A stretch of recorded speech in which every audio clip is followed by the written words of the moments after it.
Hi friends, welcome to my channel, or welcome back to my channel. My name is Nicole, gblattt, gboottyblatt, Nikki G baby, whatever the fuck you want to call me.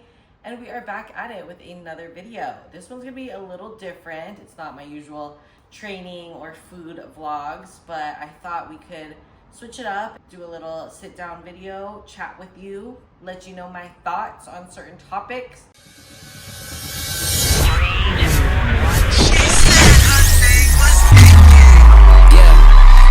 They said that I couldn't do it, so I went and did it. W's only, you know I've been winning. Your overall women's bikini champion, If you know Nicole Drumlin.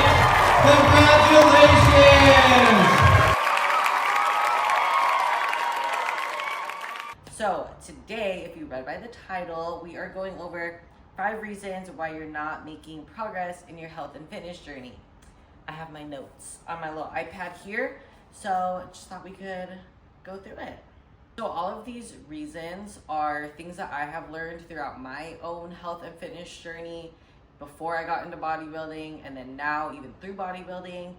And yeah, so it can apply to literally anyone, whether you are in your growing phase, if you are trying to lose weight, if you're trying to maintain, build muscle, build strength. You can apply these to literally anything. Whatever your goal is, these can be some reasons that you are stalling and plateauing and not making progress. Let's get into it. So for number 1, realize that there is a difference between working out and training.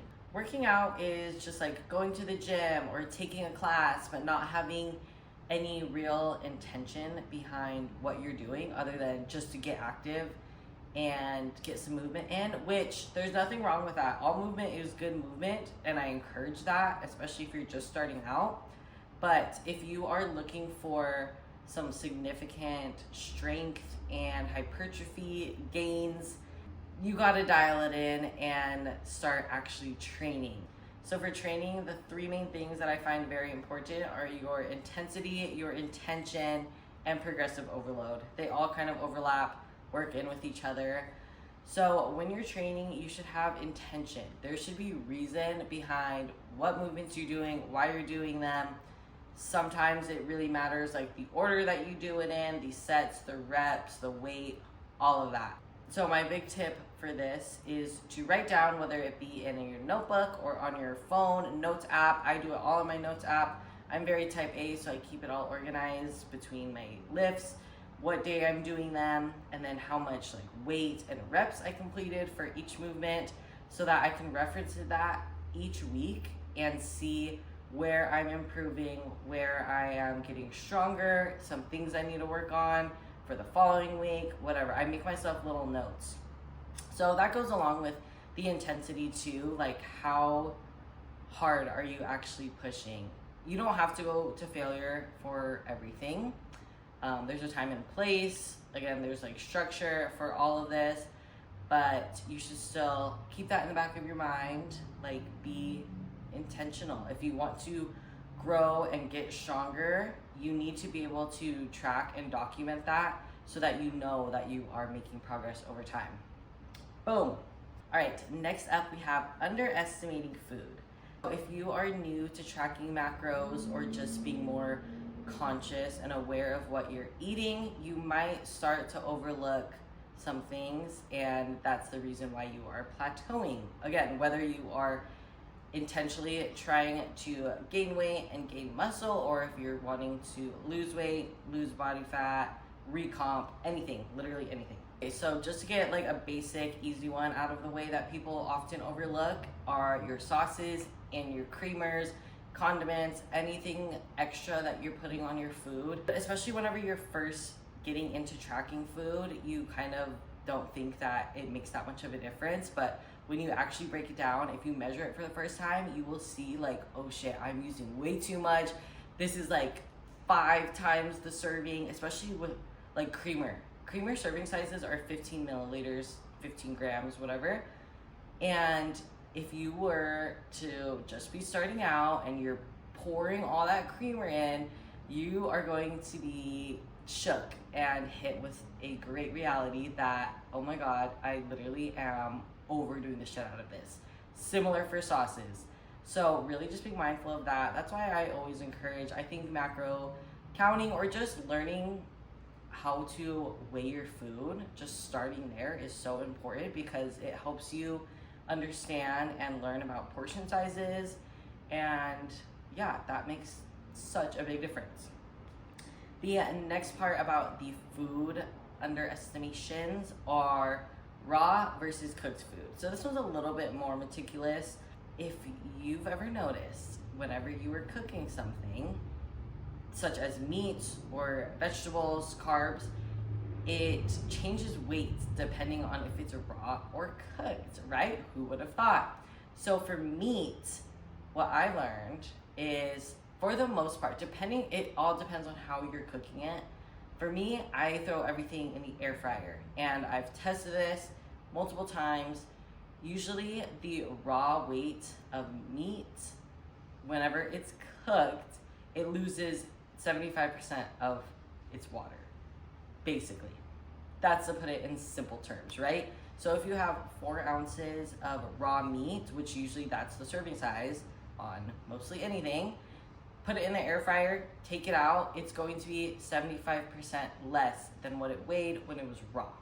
So essentially, if you are tracking it in MyFitnessPal as 4 ounces raw, because again, that's what it says on the serving size, most of the time that's what it is in MyFitnessPal or any app that you're using. If you were to actually measure out 4 ounces of it cooked, that's going to be more than what you actually need. I hope that makes sense. It's kind of hard to explain.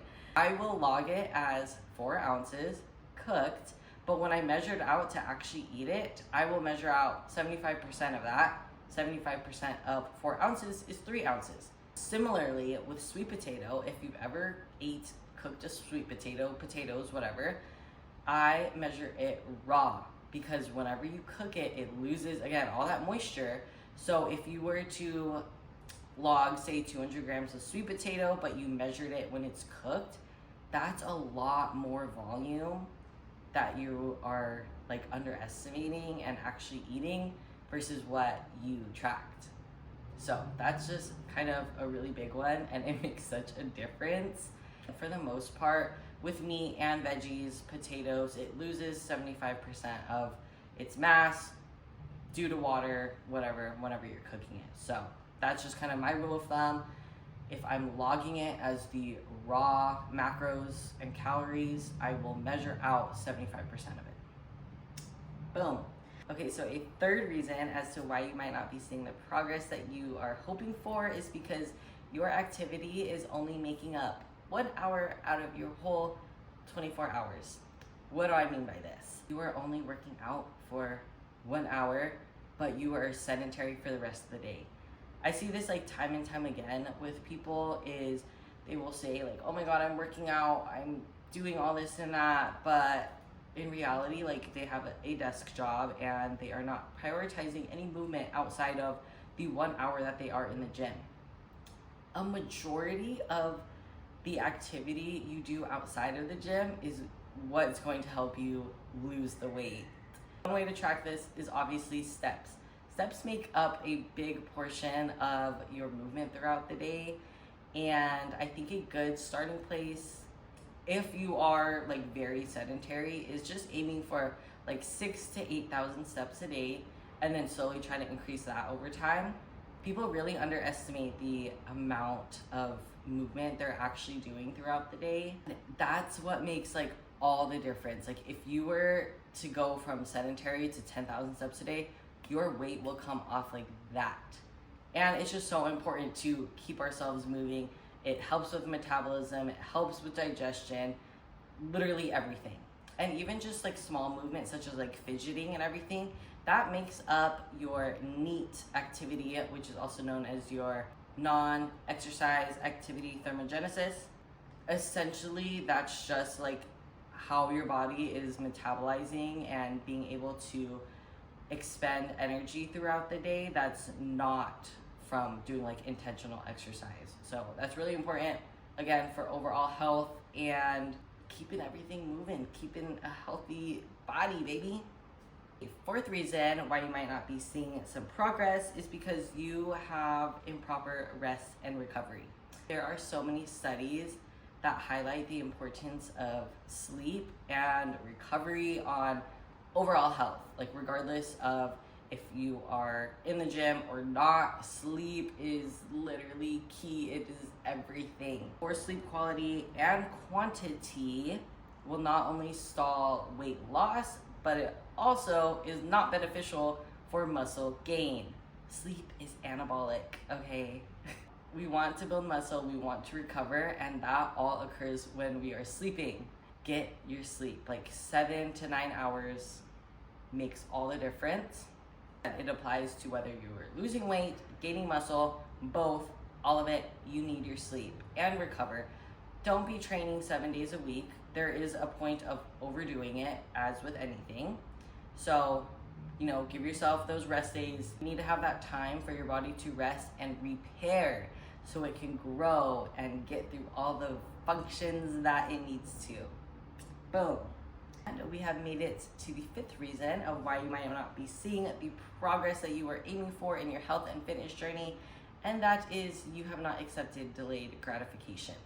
So if you are just starting out, just know that this takes time. You need to be patient. You need to understand that you're not going to see results overnight. It takes both mental and physical work. And if you are in a rush to see results, you are not going to see results. You are going to be disappointed. You just need to be a little patient. It takes time, rep after rep, day after day, month after month. You have to be consistent in order to see the results and in order to sustain the results. The art of delayed gratification is getting comfortable with the uncomfortable. The people who lack discipline are those who would rather choose comfort over growth. It's gonna be hard, it's gonna be a process. You are going to fail and learn and fail and learn, and you just have to be okay with that. And as corny, as cliche as it is all about the journey and not the destination, baby. It doesn't happen overnight. It hasn't for anyone. So don't think that you are gonna be the exception. You have to be intentional. You have to put in the work, and I promise it'll work out as long as you are sticking to it. And just give yourself grace as well, because again, it is a journey. It's often like a self-love journey of finding health and fitness and how it benefits our lives. Again, not only mentally, but physically as well. It's a journey, it's a process. Love yourself. You can make mistakes. That's okay, as long as you learn, overcome, and grow.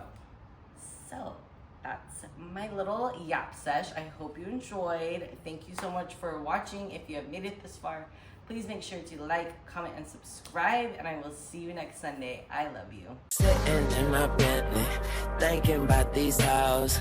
All I do is kill them. I kill them like Nicole. I kill them like Nicole. I kill them like Nicole. What's between heaven and